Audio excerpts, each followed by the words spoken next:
This is the shoulder packing exercise in the supine position. We're going to get down onto our back. In my case, I'm using a kettlebell, but you can use any type of dumbbell or weight. We're going to be using the right hand in this exercise, so I want us rolling onto that right side. We're grabbing the weight, and we're rolling back onto our back. From here, I want you to press with that right arm that has the weight just straight up in the air. Maintain a nice neutral position. Don't let that shoulder ride up towards the ear, and don't let the arm start to sag down, especially once we start getting fatigued. Try and keep a nice neutral position so the weight's coming straight through the shoulder joint.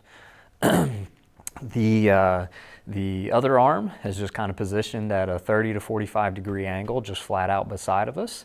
And the other leg is also in that same angle, again, just flat out beside of us. And then we come down, and then we relax.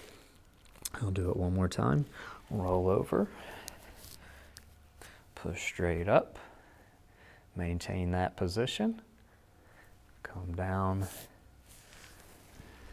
and relax.